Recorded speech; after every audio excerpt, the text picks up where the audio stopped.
মুখে স্বাদ লেগে থাকার মতো একটা মজাদার পুঁই শাকের ভর্তার রেসিপি শেয়ার করব। আশা করি অনেক বেশি ভালো লাগবে।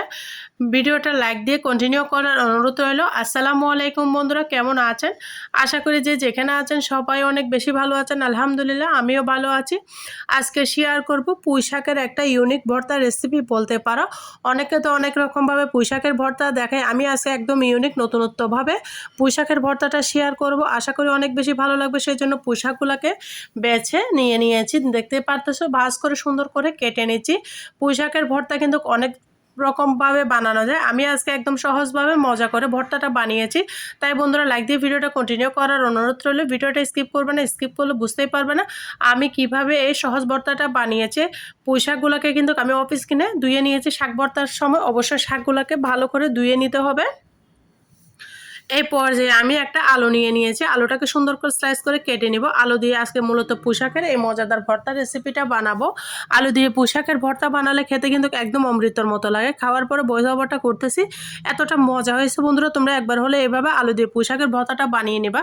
তাই আমি কিভাবে আলু দিয়ে পুঁই শাকের ভর্তাটা বানিয়েছি সম্পূর্ণ ভিডিও দেখতে থাকো। ভিডিওটা না দেখলে বুঝতেই পারবে না কিভাবে সহজ ভর্তাটা বানিয়েছি। দেখো বন্ধুরা, আলুটাকে সুন্দর করে স্লাইস করে কেটে নিয়েছি, দেখতে পারতেছো। আর প্লিজ বন্ধুরা একটা লাইক দিয়ে আমার সাথে শেষ পর্যন্ত থাকার অনুরোধ রইল। আলুগুলোকে সুন্দর করে স্লাইস করে কেটে আমি একটা বাটির মধ্যে উঠিয়ে নিচ্ছি, দেখতে পেয়েছো। একদম ধুয়ে নিয়েছি, আলুটাকে ছিলে আমি ধুয়ে নিয়েছি। চলে এসেছি একদম একটা পেঁয়াজ নিয়েছি। আমার শাক যেহেতু এক মুষ্ট, সেই জন্য আমি একটা পেঁয়াজ নিয়েছি বড় সাইজের। তোমরা যদি পরিমাণে বেশি বানাও তাহলে আরও বেশি করে নিতে পারো। শুধু শাক ভর্তাও কিন্তু পাঞ্চা লাগে, খেতে ভালো লাগে না। তাই আলুটা দিলে এই শাকের মজাটা বেড়ে যাবে দ্বিগুণ। তো আমি কিভাবে স্টেপ বাই স্টেপ দেখিয়েছি, এই শাকটা কখন আমি ব্যবহার করেছি, আলুটা কখন ব্যবহার করেছি সবই দেখিয়েছি। সমস্ত উপকরণগুলো কেটে তোমাদের সাথে চলে এসেছি কিচেনের মধ্যে আমি একটা প্যান বসিয়ে দিয়েছি রান্নার রেগুলার সয়াবিন তেল। সয়াবিন তেলটা দিয়ে এখানে আমি দিয়ে দেবো হলুদের গুঁড়া সামান্য পরিমাণে, তারপর দিব আমি সামান্য পরিমাণে লবণ। এই হলুদ আর লবণ খুবই অল্প দিয়েছি, তোমরা হয়তো দেখে বুঝতে পারতেছ। খুবই সামান্য করে দিয়েছি। দিয়ে এই পর্যায়ে আমি নাড়াচাড়া করে তেলটাকে ভালো করে হলুদ আর লবণ মিশিয়ে নেব। তারপর যে আলুগুলা স্লাইস করে রেখেছি সেই আলুগুলা দিয়ে দিয়েছি। আর প্লিজ বন্ধুরা আমার চ্যানেলে যদি নতুন বন্ধু হয়ে থাকো, আমার চ্যানেলটা আমাকে ভালোবেসে সাবস্ক্রাইব করে দেওয়ার অনুরোধ রইল। প্লিজ বন্ধুরা পাশে থাকা বেল বাটনটি অন করে দাও, যেন আমি ভিডিও দেওয়ার সাথে সাথে নোটিফিকেশনটা সবার আগে তোমাদের মাঝে পৌঁছে যায়। নতুন বন্ধু পুরাতন বন্ধু সবাইকে অসংখ্য ধন্যবাদ। যারা আমার চ্যানেলটা সাবস্ক্রাইব করে আমার পাশে আসো সবাইকে অসংখ্য ধন্যবাদ।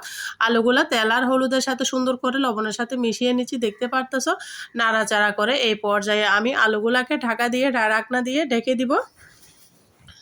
দেখতে পারতেছো আলুটাকে আমি নাড়াচাড়া করে ঢাকনা দিয়ে ঢেকে দিয়েছি। ফিরে আসতেছি, একদম লাল লাল করে ভেজে নিয়েছি। প্রায় 10 মিনিট পরে আমি ফিরে এসেছি। আলুটা ঢাকনা দিয়ে দিলে তাড়াতাড়ি সিদ্ধ হয়ে যাবে। আর আলুটা পাতলা পাতলা করে স্লাইস করে কেটেছি, তো একদম সিদ্ধ হয়ে যাবে। আমি আলুটাকে লাল লাল করে ভেজে নিব। অনেক মজা হয়েছিল বন্ধুরা, তোমরা এভাবে একবার হলো বানিয়ে নাও। দেখো আলুটা প্রায় সিদ্ধ হয়ে গিয়েছে, আর একটু ঢাকা দিয়ে দেখে দিয়েছি। একদম লাল লাল করে ভাজা হয়ে গেছে। তোমরা হয়তো দেখে বুঝতে পারতেছো আলুর কালারটা চেঞ্জ হয়ে গিয়েছে। আলুটা কত সুন্দর করে সফট করে সিদ্ধ হয়েছে। নাড়াচাড়া করতেছি বন্ধুরা। আর সবাই ভিডিওটা দেখতেছো, কে কোথা থেকে আমার ভিডিওটা দেখতেছো অবশ্যই ছোট্ট একটা কমেন্টসে বলবা, তাহলে আমি তোমাদের সবাইকে ধন্যবাদ জানাতে পারবো। আলুটা সিদ্ধ হয়ে গিয়েছে, এ পর্যায়ে আমি আলুটাকে উঠিয়ে নেব। একদম লাল লাল করে ভেজে নিয়েছি।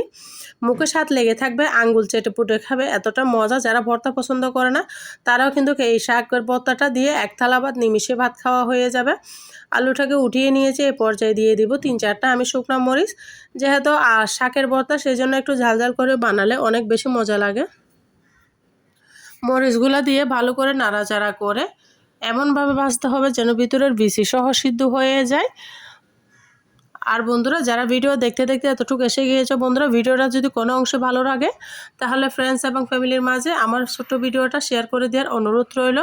দেখো বন্ধুরা মরিচগুলো ভাজা হয়ে গেছে, আমি উঠিয়ে নেব। এই পর্যায়ে একদম ভালো করে ভাজা করে নিতে হবে। একদম লাল লাল লাল লাল করে ভেজে নিয়েছি, তোমরা দেখে হয়তো বুঝতে পারতেছো। এই পর্যায়ে আমি অ্যাড করে দিব রসুন আর পেঁয়াজ। আমি আলাদা আলাদা করে ভাজি করে নিব এই প্রসেসের জন্য। রসুনটাকে আমি লাল লাল করে ভাজি করতেছি, তোমরা হয়তো দেখে বুঝতে পারতেছো। লাল লাল করে ভাজি করে আমি রসুনটাকেও উঠিয়ে নেব। ভাজা হয়ে গিয়েছে, তোমরা দেখে বুঝতে পারতেছো কালারটা চেঞ্জ হয়ে গিয়েছে। আমি এই পর্যায়ে রসুনগুলাকে উঠিয়ে নিচ্ছি।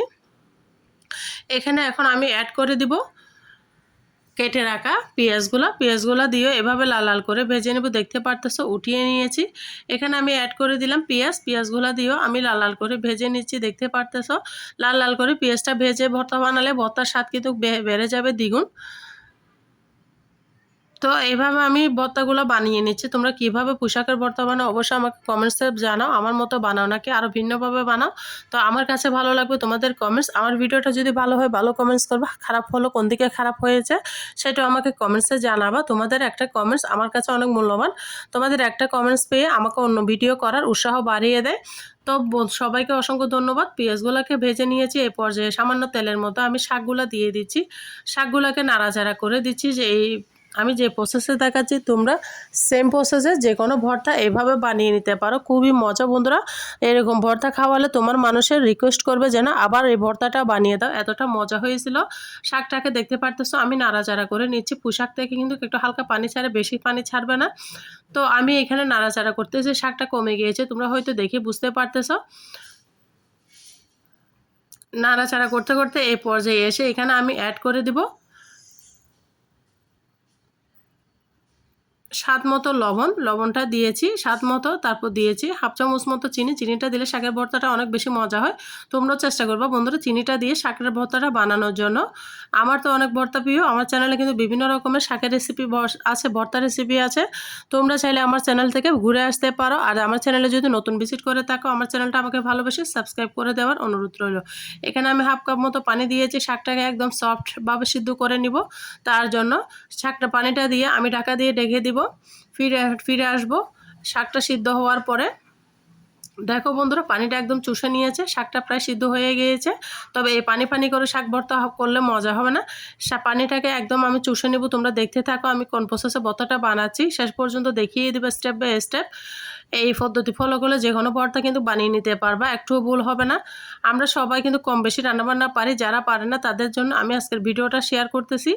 আশা করি অনেক বেশি ভালো লাগতেছে। যদি ভালো লাগে ফ্রেন্ডস এবং ফ্যামিলি সার্কেলের মতো আমার ভিডিওটা শেয়ার করে দেওয়ার অনুরোধ রইল। দেখো বন্ধুরা আমি সামান্য তেল দিয়ে ভেজে নিব। সামান্য তেল দিয়ে আমি ভাজা করে নিচ্ছি, হয়তো দেখে বুঝতে পারতেছ। একদম শুকিয়ে নিব, কোনো প্রকার পানি রাখা যাবে না।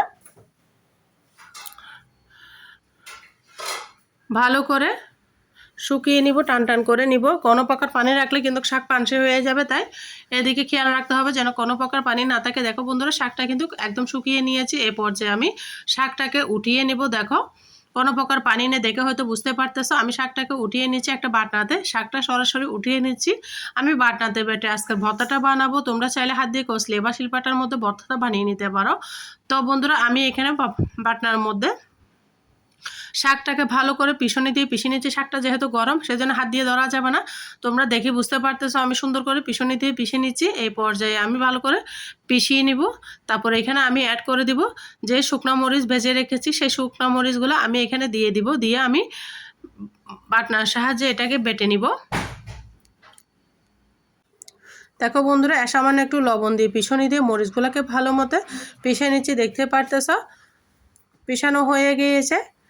এই পর্যায়ে আমি দিয়ে দিব যে রসুনগুলো ভেজে রেখেছি, সেটাকে ভালো করে থেতো করে নিচ্ছি। দেখতে পারতেছো এটা এক সাইডে রেখে দিচ্ছি। আমি সমস্ত কিছু উপকরণগুলো পিছনে দিয়ে পিষে এক সাইডে করে রেখে দিয়েছি। এই পর্যায়ে অ্যাড করে দিব ভেজে রাখা আলুগুলা দিয়ে আমি সুন্দর মতো পিছনে দিয়ে পিষে নিব।